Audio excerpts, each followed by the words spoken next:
Exercise 2 question number 2 find next two terms. तो students यहाँ पर हमारे पास फर्स्ट पार्ट है 12, 14, 17, 21 और नेक्स्ट टू टर्म्स हमने यहाँ पर फाइंड आउट करनी है। तो सबसे पहले हम चेक करेंगे, हमारे पास A1 है 12 में हम क्या ऐड करेंगे कि ये हमारे पास 14 आ जाए, तो यहाँ पर हम 2 ऐड करेंगे और इसी तरह से 14 में हम 3 ऐड करेंगे, देन ये होगा 17।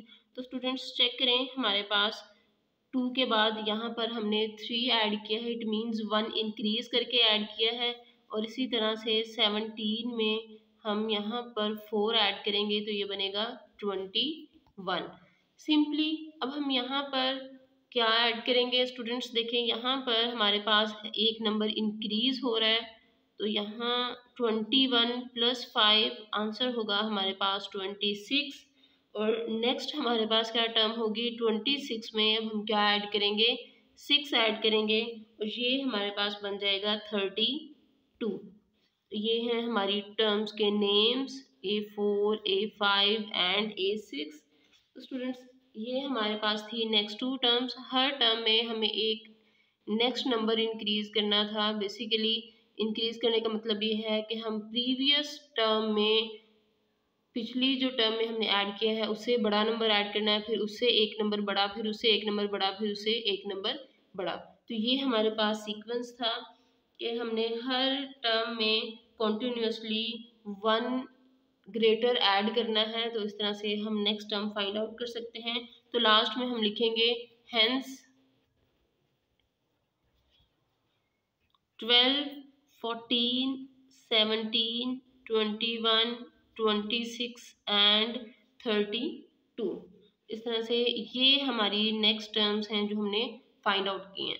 स्टूडेंट्स इसमें कुछ भी नहीं है, बहुत सिंपल है, सिर्फ हमने एक जो ग्रेटर नंबर है वो ऐड करना है, पहले 2 फिर 3 फिर 4 फिर 5 फिर 6। इस तरह से हमारे पास टर्म्स हम फाइंड आउट कर सकेंगे।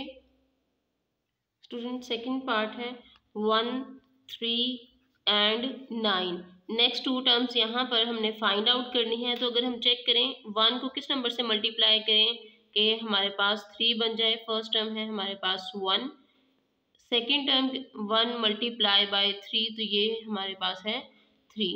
थर्ड टर्म हमारे पास है 9। तो 9 कैसे होगा, जब हम सेकेंड टर्म को 3 से मल्टीप्लाई करेंगे तो ये हमारे पास थर्ड टर्म बन जाएगी विच इज़ 9। तो स्टूडेंट्स ऑब्वियसली A4 कैसे फाइंड करेंगे, थर्ड टर्म के साथ हम अगेन 3 को मल्टीप्लाई करेंगे, 9 3s are 27 और फिफ्थ टर्म में हम सबसे पहले फोर्थ टर्म लिखेंगे और इसके साथ। तो स्टूडेंट्स यहाँ पर भी हम 27 को 3 से मल्टीप्लाई करेंगे तो इसका आंसर हमारे पास किस तरह से होगा 3 7s are 21, 2 carry, 3 2s are 6, 7 and 8। Students यहाँ पर हमारे पास जो फिफ्थ टर्म होगी वो 81 होगी। अब हम यहाँ पर लिखेंगे हेंस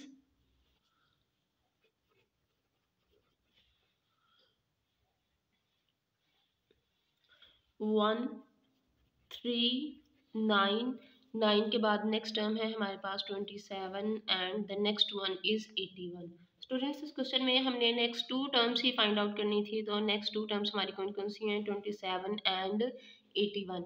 बहुत ज़्यादा इजी हैं, आपने बस जो प्रीवियस टर्म है उसमें एक नंबर को मल्टीप्लाई करके चेक करना है। फर्स्ट टू टर्म्स से ही हमें समझ आ जाएगी कि यहाँ पर 3 ही मल्टीप्लाई होगा तो नेक्स्ट टर्म्स में भी हम 3 से ही मल्टीप्लाई करके फाइंड आउट करेंगे। स्टूडेंट्स क्वेश्चन नंबर 3 है find the first 4 terms. First part है an is equals to 8 + 2n। यहाँ पर हम फर्स्ट 4 टर्म्स फाइंड आउट करेंगे। 4 टर्म्स फाइंड आउट करने के लिए सबसे पहले हम पुट करेंगे for n is equals to 1। तो students simply n is equals to 1 को पुट करें A1, जहाँ पर n है वहाँ पे n की वैल्यू 1 पुट कर दें तो ये होगा हमारे पास 8 + 2 1s are 2, simply it is 10।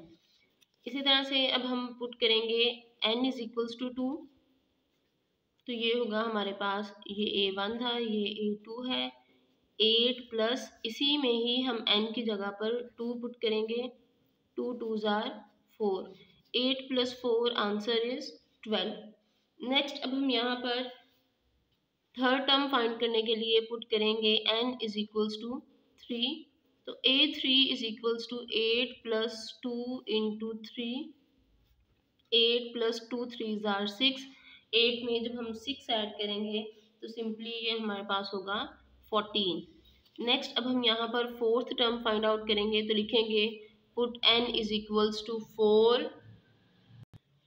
Students अब हम यहाँ पर लिखेंगे a4 is equals to 8 + 2 into 4। 8 + 2 4 are 8, तो आंसर होगा हमारे पास 16। इस तरह से हम 4 टर्म्स फाइंड आउट करेंगे। तो स्टूडेंट्स देखें ये हमारे पास फर्स्ट टर्म है, second, third and fourth. Last पे हम यहाँ पर टर्म्स लिखेंगे, hence the first 4 terms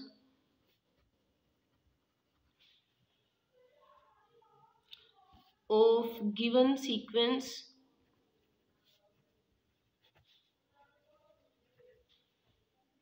are terms start करेंगे 10, 12, 14 एंड 16।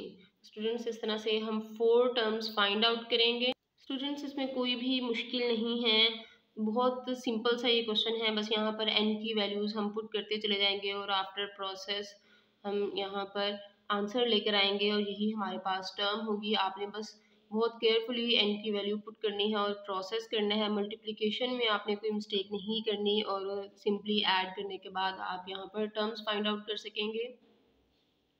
स्टूडेंट सेकंड पार्ट है an is equals to 6.3n-1। यहाँ पर डॉट बेसिकली मल्टीप्लिकेशन को शो कर रहा है कि 6 और 3 एक दूसरे के साथ मल्टीप्लाई हो रहे हैं। अब हम इनकी 4 टर्म्स फाइंड आउट करेंगे। तो सबसे पहले पुट करेंगे n इज इक्वल्स टू 1। तो यहाँ पर हम लिखेंगे a1 is equals to 6.3 n की जगह पर 1 पुट कर देंगे। तो ये हमारे पास किस तरह से होगा 6.3 0। स्टूडेंट्स ये हमने इसी चैप्टर में पढ़ा है कि जब हमारे पास किसी भी वेरिएबल या किसी भी कांस्टेंट की पावर 0 होगी तो हम उसे इक्वल टू 1 लिखेंगे। तो ये सिंपली हमारे पास है 6.1, इट मीन्स 6 मल्टीप्लाई बाय 1। तो यहाँ पर 3 पावर 0 को हमने किसके इक्वल पुट कर दिया है, 1 के। एक बार फिर समझ लें कि अगर किसी भी नंबर की पावर 0 होगी तो हम उसे पुट करेंगे 1 के इक्वल। तो इसीलिए यहाँ पर हमने 3 को 1 पुट किया है और ये हमारे पास है 6। नेक्स्ट अब हम यहाँ पर पुट करेंगे n इज इक्वल्स टू 2। तो ये है हमारे पास a2 is equals to 6.3 n की जगह पर यहाँ पर हम 2 पुट करेंगे।